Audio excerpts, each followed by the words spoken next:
नमस्कार, त्रिनेत्र चूरू अपडेट लेकर हाजिर हूं मैं विनीता शर्मा और आइए अब नजर डालते हैं आज की अपडेट्स पर। सरदार शहर में नाबालिग लड़की की बरामदगी एवं अपहरणकर्ताओं की गिरफ्तारी की मांग को लेकर गांधी चौक पर पिछले 3 रोज से चल रहे आमरण अनशन के बाद शुक्रवार को बड़ी सभा आयोजित हुई। सभा में आदिवासी मीणा सेवा संघ के प्रदेश प्रधान सुरेश मीणा, विकास मंच के अध्यक्ष राजेंद्र राजपुरोहित, मीणा महासभा चूरू के जिला अध्यक्ष सुनील मीणा, ऑटो यूनियन अध्यक्ष जितेंद्र राजवी, करनी सेना महासचिव भूपेंद्र सिंह व मुस्लिम परिषद के मकबूल खान आदि ने आक्रोश व्यक्त करते हुए कहा कि 24 जुलाई को अपहरण हुई बेटी का आज 48 दिन बाद भी बरामद नहीं किया जाना और दोषियों की गिरफ्तारी नहीं होना पुलिस की नाकामी को दर्शाता है।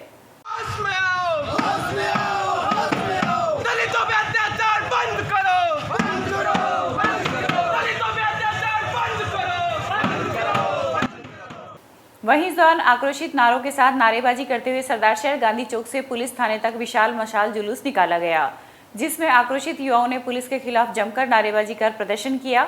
इस दौरान पुलिस जाब्ता भी तैनात था। वहीं विरोध प्रदर्शन के बाद 21 लोगों के एक प्रतिनिधि मंडल ने एडिशनल एसपी योगेंद्र फौजदार, एसएचओ महेंद्र शर्मा व सतीश यादव से मुलाकात कर इस मुद्दे पर वार्ता की। वार्ता के दौरान एडिशनल एसपी ने 5 दिन में बच्ची की बरामदगी का आश्वासन दिया है। निवेदन ये है कि सबसे पहली बात तो यह है कि जबकि ऐसे तो सांप की बात बता रहे हैं, लेकिन हमारे सांप लग रही है कि अभी तक प्रयास हो रही नहीं, गलत बात। मेरी निवेदन छोड़ो मेरी बात। मेरा निवेदन छोड़ो, आप मान रहे हो नहीं माने। अब मैं क्या कह रहा हूँ, फिर वही बात, अगर हमें सफलता मिल जाती तो ये बात। मेरा निवेदन ये है कि जैसे पूरे के पूरे 2 महीने तो हो गए टाइम 50 और आज भी आप ये कह रहे हो कि भाई देखेंगे उसको 10 दिन वो लगाएंगे, तो उसमें हमारा निवेदन ये है कि हमारे को समय बता दो कि 2 दिन में, 4 दिन में, 3 दिन में। मेरे पास एक लाइन है, आप विश्वास कर सकते हो, मेरा विश्वास तो आपके बारे में आपकी जो प्रश्न होगी है ना उसके बारे में हम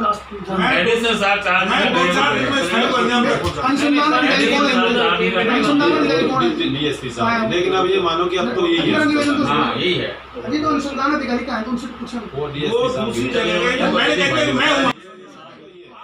जिला मुख्यालय के राजकीय डीबी अस्पताल में ट्रॉमा वार्ड में बने कोरोना आइसोलेशन वार्ड का आज सभापति पायल सैनी ने निरीक्षण किया। इस मौके पर सभापति ने वार्ड में भर्ती रोगियों से चिकित्सा विभाग की व्यवस्थाओं के बारे में जानकारी ली। वहीं इस दौरान सभापति ने अस्पताल की सफाई व्यवस्थाओं को लेकर नाराजगी व्यक्त करते हुए अस्पताल अधीक्षक डॉक्टर गोगाराम दानोदिया से चर्चा कर इसे तुरंत सुधारने को कहा। इस मौके पर कांग्रेस के अनेक कार्यकर्ता भी उनके साथ मौजूद रहे। बखान करना मेरे लिए पॉसिबल नहीं है। जो स्थिति आज यहाँ पर देखने को मिली है बहुत ही दयनीय है और जो कोविड पेशेंट्स हैं उनको जिस हालत में आज रखा जा रहा है, मुझे बेहद दुख है उनके लिए।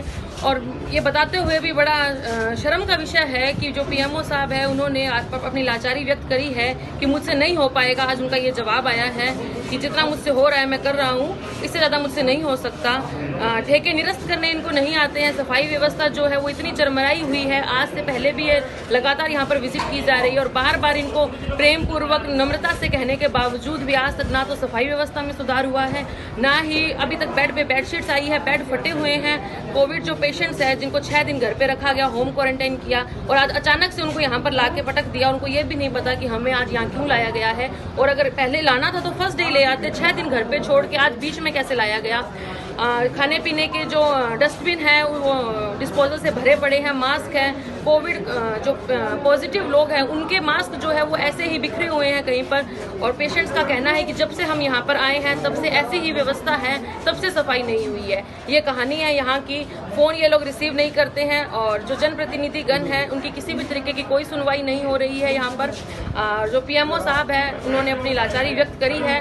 अभी हमने प्रभारी मंत्री सुभाष गर्ग जी से बात की है और निश्चित ही वो यहाँ पर इनके खिलाफ कोई एक्शन लेंगे। और ये वहीं जिला मुख्यालय पर आज भारतीय जनता पार्टी के द्वारा कोविड-19 की जांच में पाई जाने वाली अनियमितताओं के खिलाफ एडीएम के नाम तहसीलदार को एक ज्ञापन सौंपा। भाजपा जिला अध्यक्ष पंकज गुप्ता के नेतृत्व में दिए गए ज्ञापन में बताया गया कि कोविड की रिपोर्ट पहले 4 घंटे में आती थी, वो अब 48 घंटे में भी नहीं आ रही है। वहीं सैंपल लेने वाले व्यक्ति को भी जब तक रिपोर्ट नहीं आए तब तक आइसोलेशन में रहने के लिए पाबंद किया जाए। इस दौरान मंडल अध्यक्ष दीनदयाल सैनी सहित भाजपा के अनेक पदाधिकारी व कार्यकर्ता मौजूद थे। कोविड-19 जो है उसकी अनियमितता हो रही है, जो जांचें 4 घंटे में आनी चाहिए वो जांचें आ रही हैं 48 घंटों में। और आप देख रहे हैं कि पूरे में अनियमितता हो रही है, सही जांचें हो नहीं रही है। इसलिए हम आज कलेक्टर साहब को ज्ञापन दिया है। इसलिए हम सब यहाँ आए हैं और हम चाहते हैं कि उनकी जांच नियमित हो और जांच हो तो सही हो। क्वारंटाइन सेंटर जो है वो स्थापित करेगा, लेकिन जांचें सही नहीं होने के कारण हम उसके जनता परेशान है और हम चाहते हैं कि ये जांचें सही हों, इसलिए आज ज्ञापन दिया गया कलेक्टर महोदय। रतनगढ़ विधायक अभिनेश महर्षि के शीघ्र स्वस्थ होने की कामना के साथ भाजपा कार्यकर्ताओं ने आज सालासर श्री बालाजी गौशाला संस्थान में गायों को गुड़ व हरा चारा खिलाया।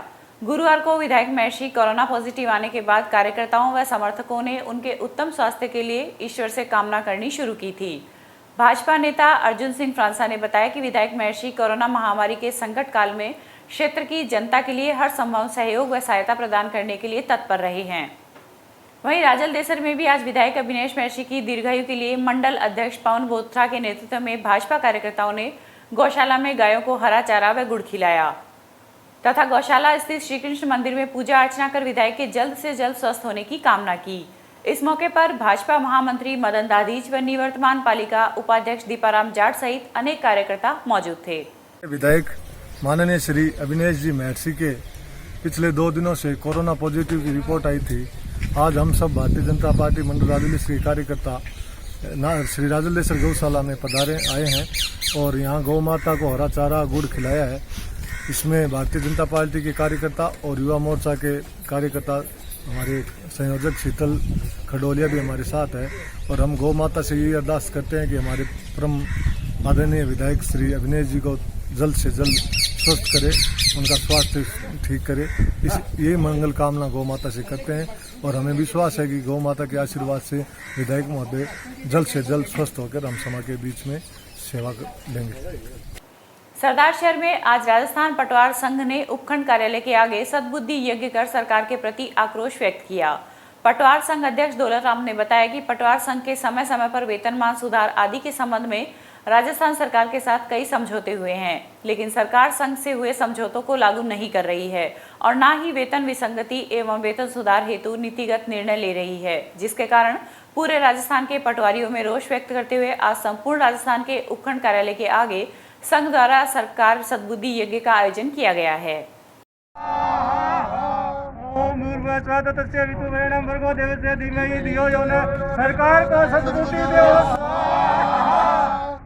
सरकार ने 1-1.5-2 साल पहले हमारी उचित मांगों को लेकर के हम सरकार के सामने उचित मांगें रखी। उसके संबंध में राज्य सरकार ने हमारे साथ लिखित में और मौखिक समझौते किए थे कि हम उन मांगों को अभी 1 महीने के बाद में तारीख दी कि 1 महीने में इसका निस्तारण कर देंगे, 2 महीने में इसका निस्तारण कर दिए। इस प्रकार से 3 महीने की बात की, 3 महीने में इसका निस्तारण कर देंगे। वो तारीखें सब चली गई, उस पर सरकार ने किसी भी प्रकार का गौर नहीं किया, नहीं कोई इस पर कोई नीतिगत निर्णय, नीतिगत कोई ऐसी नीति कायम की कि जिससे कर्मचारियों की समस्याओं का, पटवारियों की समस्याओं का समाधान हो सके। पटवारियों की वेतन विसंगति के मामले में और अन्य प्रकार की बहुत सारी समस्याएं थी जो सरकार के सामने रखी थी। उस पर आज दिनांक तक 1-1.5 साल व्यतीत हो गए, उसके बाद में भी कोई किसी प्रकार का नीतिगत निर्णय नहीं लिया गया और नहीं इस प्रकार की समस्याओं के बारे में, समाधान के बारे में कोई विचार किया गया। इससे संपूर्ण राजस्थान के पटवारियों ने आक्रोशित होकर के निर्णय लिया कि इस सरकार की ये कर्मचारी विरोधी, ये पटवारियों की विरोधी नीति के खिलाफ हम 12 सितंबर को उपखंड मुख्यालय के सामने सद्बुद्धि यज्ञ रखेंगे, जिसका सद्बुद्धि यज्ञ का कार्यक्रम आज हमने रखा है। अगर इसके बाद में भी सरकार ने हमारी मांगे नहीं मानी तो हम इसके लिए कल से उग्र रणनीति की और आगे की रणनीति की हमें रणनीति तैयार करेंगे तथा सरकार के खिलाफ उग्र आंदोलन की रूपरेखा तैयार करेंगे। सरदार शहर में बुधवार देर शाम बुकनसर बास में मारपीट की घटना के बाद 2 पक्षों में उपजे तनाव व पत्थरबाजी के मामले में पुलिस ने 14 जनों को गिरफ्तार किया था। वहीं इन सभी को कल न्यायालय में पेश किया गया, जहां पर उन्हें जेल भेज दिया गया है। थानाधिकारी महेंद्र दत्त शर्मा ने बताया कि स्थिति शांतिपूर्ण है तथा मौके पर पुलिस तैनात है। वहीं शेष आरोपियों को भी शीघ्र गिरफ्तार किया जाएगा। घटना हुई थी, उस संबंध में पुलिस द्वारा मुकदमे दर्ज करके कल जो 14 लोगों को गिरफ्तार किया गया था, उन 14 लोगों को आज कोर्ट में पेश किया गया। कोर्ट द्वारा उन्हें न्यायिक रक्षा में भेज दिया गया। अन्य सभी लोगों को पुलिस चिन्हित कर रही है, काफ़ी लोगों को हम चिन्हित कर चुके हैं। लगातार रेड मारी जा रही है, अलग अलग टीमें बना दी गई है। पुलिस जाब्ता पर्याप्त गश्त में लगाया हुआ है और स्पष्ट रूप से ये निर्देश हैं कि किसी भी प्रकार से कोई भी दोषी बचना नहीं चाहिए और इस तरीके की घटना पुनरावृत्ति नहीं हो, ऐसी हम की पुख्ता व्यवस्था कर रहे हैं और प्रत्येक जो इस घटना में शामिल है उसको गिरफ्तार किया जाएगा। सर, किस प्रकार की वहाँ पर व्यवस्था शांति स्थापित हुई है? बिल्कुल, पुलिस का पर्याप्त जाब्ता लगा हुआ है, लगातार गश्त और निगरानी की जा रही है, लोगों से भी संपर्क किया जा रहा है। और जो इस घटना में शामिल थे उन सभी लोगों को चिन्हित किया जा रहा है। गिरफ्तारियाँ लगातार चलती हैं। आज कितनी गिरफ्तार हुई? दबिश दे रहे हैं, आज कुछ ना कुछ जैसा भी होगा गिरफ्तार की जाएगी। वहीं पुलिस अधीक्षक की पहल पर अतिरिक्त पुलिस अधीक्षक योगेंद्र फौजदार ने पुलिस थाने में पत्थरबाजी में घायल हुए ASI Rajendra Singh, head constable Raju Singh व कांस्टेबल सैलेट सिंह को 5-5 हजार रुपए का चेक वितरित किए।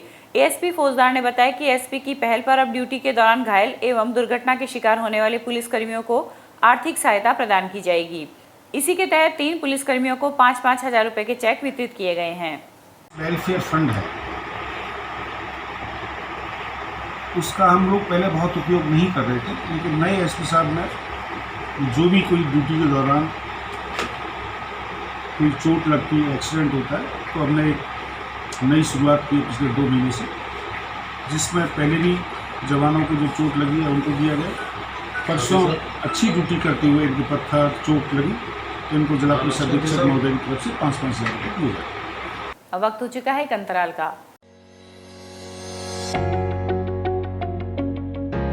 अगर आप चाहते हैं अपने बच्चों का भविष्य सुधारना तो चले आइए new Rajasthan school Bisau, CBSE 10+2 English medium school and hostel, play group और KG से 12th तक इंग्लिश मीडियम, छोटे बच्चों का सबसे अच्छा अंग्रेजी माध्यम विद्यालय, कला, विज्ञान और वाणिज्य के क्षेत्र में सर्वश्रेष्ठ CBSE school, physics, chemistry, bio और कंप्यूटर के अत्याधुनिक लैब, प्राकृतिक वातावरण वाला विशाल हवादार विद्यालय भवन व खेल मैदान, अनुभवी स्टाफ, समस्त सुविधाओं से युक्त छात्रावास, बच्चों के परिवहन हेतु नई बसों की विशाल श्रृंखला, एकेडमिक शिक्षा के साथ साथ सैनिक, मिलिट्री, नवोदय, स्पोर्ट्स स्कूल की विशेष तैयारी, satellite based learning programme and digital classes. तो चले आइए कम फीस और अच्छी पढ़ाई के लिए न्यू राजस्थान स्कूल बिसाऊ, संपर्क करें इंजीनियर नवीन सिहार। अंतराल के बाद फिर से स्वागत है। जिला मुख्यालय स्थित खेल स्टेडियम में आज जिला कलेक्टर डॉक्टर प्रदीप के गावंडे ने पौधरोपण कार्यक्रम में भाग लेकर पौधे लगाए। इस मौके पर खेल अधिकारी ईश्वर सिंह लांबा ने बताया कि पर्यावरण प्रेमी हेमंत सोनी के सौजन्य से खेल स्टेडियम में आरक्षित स्थान पर पौधे लगाए जा रहे हैं। जिला स्टेडियम में हेमंत सोनी हैं जो पर्यावरण प्रेमी हैं, स्टेडियम में सहयोग करते रहे हैं। इन्होंने 120 मीटर लंबा और 4 मीटर चौड़ा एरिया गोद लिया है, जिसमें इन्होंने फुलवारी लगाने का काम शुरू किया है। फुलवारी में कनीर, हैज, बोगनवेल और एक सुंदर पौधे और हैं दिख रहे। तो ये एरिया खाली यही डेवलप करेंगे। इसमें बूंद बूंद सिस्टम इन्होंने लगाया है और पानी भी वैसे जो स्टेडियम के पौधे हैं उनमें पहले भी आप पानी देते रहे हैं। तो एक तो पौधारोपण लगा वो पौधा लगा के डॉक्टर साहब उसका प्रारंभ करेंगे। कॉमेडियन व यूट्यूब क्रिएटर बुराईलाल पारिक ने आज ओपन बोर्ड से 10वीं की परीक्षा दी। गर्ल्स पागला स्कूल में ड्राइंग की परीक्षा देने आए मुरारी लाल ने बताया कि किन्हीं कारणों से वे 10वीं की परीक्षा नहीं दे पाए थे, जिसका उन्हें मलाल था। साथ ही इस दौरान उन्होंने प्रौढ़ शिक्षा और जीवन में शिक्षा के महत्व पर कहा कि शिक्षा आज की जरूरत है, इसीलिए सभी को पढ़ना चाहिए। जयराम जी की जानता वाला, मेरा नाम मुरारीलाल पारिक है और यूट्यूब क्रिएटर हूँ। लेकिन शिक्षा को महत्व आज भी है। 10वीं की ओपन बोर्ड परीक्षा दे रहा हूँ मैं, Bagla girls senior secondary school Churu. तो आज ड्राइंग को पेपर है, फाइल बना के ले आया हाँ। अब देखा परीक्षा देने के बाद में देखा के रिजल्ट रहे। 10वीं तो पास करनी ज़रूरी है और शिक्षा को महत्व तो देखो है ही। हर आदमी चाहे किसी पोस्ट पर हो, कितने ऊंचो हो, कितने सक्सेस हो, शिक्षा को महत्व रहे इसी वो अलग हूँ। तो एक अलग सी एक्साइटमेंट है, थोड़ा मज़ो सो आ रहा है, थोड़ा डर सो लग रहा है और कुल मिला के बढ़िया लग रहा है। जीवन में रोमांच रहना जरूरी है, यूँ बोल के परीक्षा भी देनी जरूरी है, पढ़ना भी जरूरी है। महाराजा गंगा सिंह विश्वविद्यालय द्वारा जारी की गई गाइडलाइन के संदर्भ में आज राजकीय लोहिया महाविद्यालय में छात्रों के एक प्रतिनिधि मंडल ने प्राचार्य को ज्ञापन सौंपा। ज्ञापन में बताया गया कि विश्वविद्यालय द्वारा जारी गाइडलाइन के अनुसार आगामी 18 सितंबर को शेष बची परीक्षाएं शुरू होने जा रही है, लेकिन इन परीक्षाओं में प्रश्न पत्र हल करने के समय में परिवर्तन किया गया है, पहले प्रश्न पत्र हल करने में 3 घंटे का समय दिया जाता था, वहीं नए दिशा निर्देशों के अनुसार अब केवल 2 घंटे का ही समय मिलेगा। इस दौरान छात्रों ने मांग की कि प्रश्न पत्रों के हल करने के समय को बढ़ाया जाए, साथ ही प्रश्नों की संख्या में भी कमी की जाए।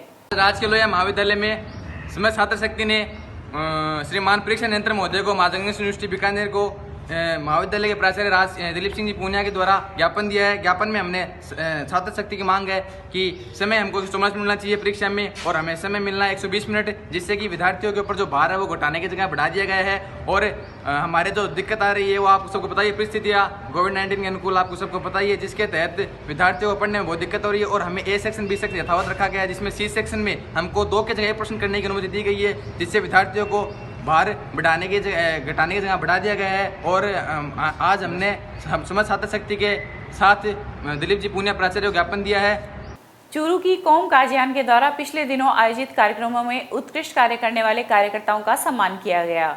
इस मौके पर सदर संजय भाटी का पार्षद प्रतिनिधि सैयद नोमान के नेतृत्व में 21 किलो की माला पहनाकर सम्मान किया गया। साथ ही इस दौरान रक्तदान शिविर में आए प्रतिभागियों को प्रमाण पत्र भी वितरित किए गए। इस दौरान बड़ी संख्या में संस्थान के सदस्य मौजूद थे। इस्लाम कौम काजियान संस्थान चूरू द्वारा बर्तिया अस्पताल में रक्त शिविर रखा गया और इसमें काजी समाज के जवानों ने 121 यूनिट ब्लड जो है वो डोनेट किया। और इसके उपलक्ष्य में सदर अंजुमन इस्लाम कौम काजियान द्वारा जितने भी जवान आए थे डोनेशन के लिए उन सबको सम्मानित किया। अंजुमन इस्लाम कौम काजियान संस्था का जो रक्तदान शिविर रखा गया था उसमें 121 हमारे समाज के बच्चों ने रक्तदान दिया था, जिन्हें आज सम्मानित किया गया है प्रमाण पत्र देके। चूरू मानव तस्करी विरोधी यूनिट व चाइल्ड हेल्पलाइन टीम ने संयुक्त कार्रवाई करते हुए आज नर्मदा रोडवेज बस स्टैंड के सामने स्थित ऑटो वर्कशॉप से एक बाल श्रमिक को ऑपरेशन मासूम के तहत दस्तयाब किया है। इसके बाद इस बाल श्रमिक को बाल कल्याण समिति के समक्ष पेश किया गया है। वहीं नियोजककर्ता के विरुद्ध पुलिस थाना कोतवाली में मामला दर्ज करवाया गया है। यह कार्रवाई मानव तस्करी यूनिट के मदन लाल व चाइल्ड हेल्पलाइन टीम के किशन लाल वर्मा के द्वारा की गई है। ये आज ऑपरेशन मासूम के तहत कस्बा चूरू के अंदर बाल श्रम करते हुए एक बच्चे को दस्तयाब किया है। ये नर्मदा देवी बस स्टैंड के सामने ऑटो प्रजापति वर्कशॉप सेंटर से एक बच्चे को रेस्क्यू किया है, जिसमें पीएस कोतवाली चूरू से रामनिवास जी थानेदार जी, बाल कल्याण अधिकारी और हमारी एएसक्यू की टीम और चाइल्ड हेल्पलाइन के सदस्य किशन जी वर्मा सहित हमने आज यहाँ से कार्रवाई की है, जिसमें बच्चे को रेस्क्यू कर लिया है और आरोपी के खिलाफ थाने में अभियोग पंजीबद्ध करा दिया गया है। चूरू के राजकीय डीबी अस्पताल के काउंटर पर आज एक नाबालिग को रोगी की जेब तराशी के आरोप में दस्तयाब किया गया है।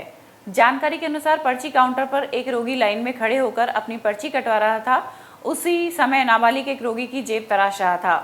वहीं इस दौरान अस्पताल के कर्मचारी की उस पर नजर पड़ गई। बाद में उसे पकड़कर अस्पताल की पुलिस चौकी के हवाले कर दिया। रतनगढ़ में चोरी की वारदातें लगातार बढ़ती जा रही है। वहीं पिछले 3 दिनों से लगातार चोरी की वारदातों से लोगों में भय व्याप्त है। शुक्रवार की रात किसी समय शहर के 4 घरों में चोरों ने दस्तक दी तथा 2 घरों में नकदी व सोने चांदी के जेवरातों की चोरी की घटना को अंजाम दिया।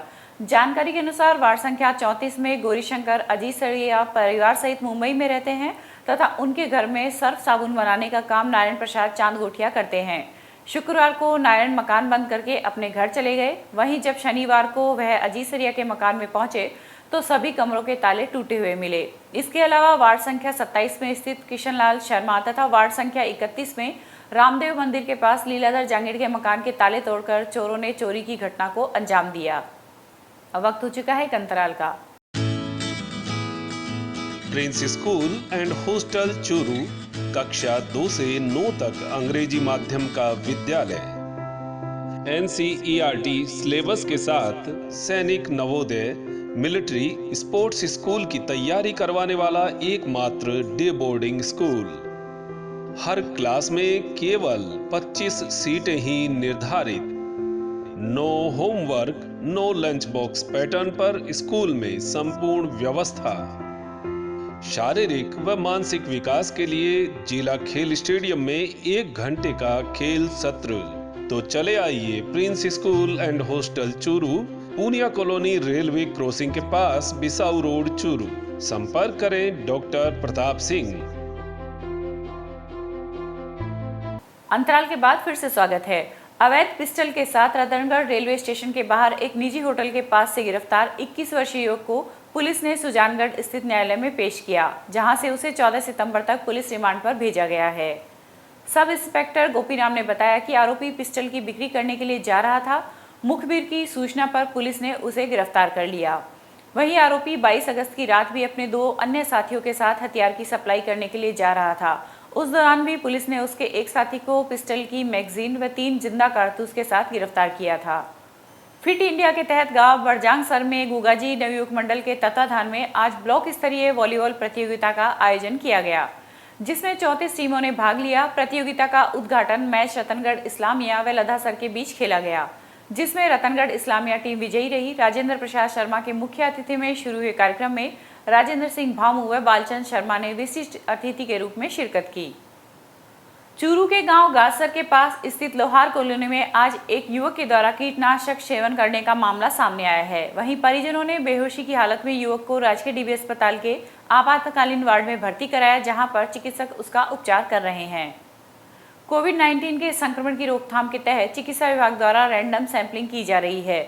इसी के तहत आज बीसीएमओ डॉक्टर एहसान गोरी के निर्देश पर कैरियर पीजी कॉलेज में डॉक्टर कविता के नेतृत्व में 12 प्रवासियों के सैंपल लिए। साथ ही इस दौरान कन्या छात्रावास में 5 व सनराइज पब्लिक स्कूल में 20 प्रवासियों के सैंपल लेकर जांच के लिए चूरू मेडिकल कॉलेज में भेजे गए हैं।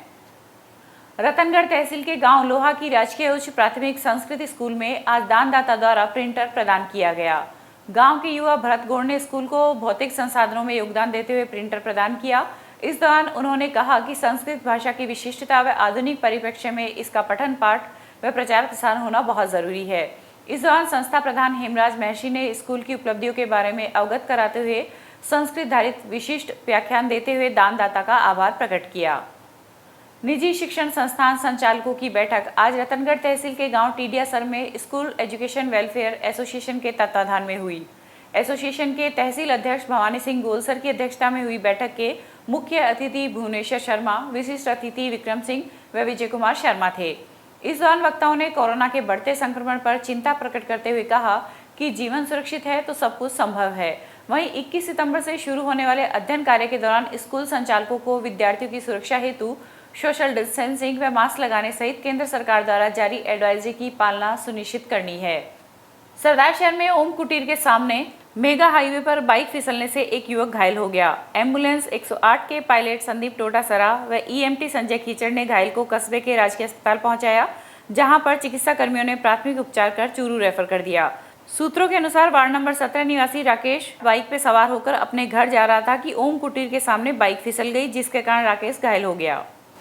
ये था आज का चूरू अपडेट। कल फिर हाजिर होंगे नई अपडेट के साथ। अब दीजिए इजाजत, नमस्कार।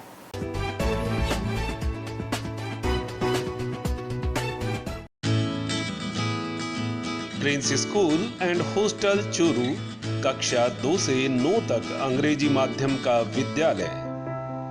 NCERT सिलेबस के साथ सैनिक नवोदय मिलिट्री स्पोर्ट्स स्कूल की तैयारी करवाने वाला एकमात्र डे बोर्डिंग स्कूल। हर क्लास में केवल 25 सीटें ही निर्धारित। No homework, no lunch box pattern पर स्कूल में संपूर्ण व्यवस्था। शारीरिक व मानसिक विकास के लिए जिला खेल स्टेडियम में 1 घंटे का खेल सत्र। तो चले आइए Prince school and hostel Churu, Poonia colony railway crossing के पास, बिसाऊ रोड चूरू। संपर्क करें डॉक्टर प्रताप सिंह।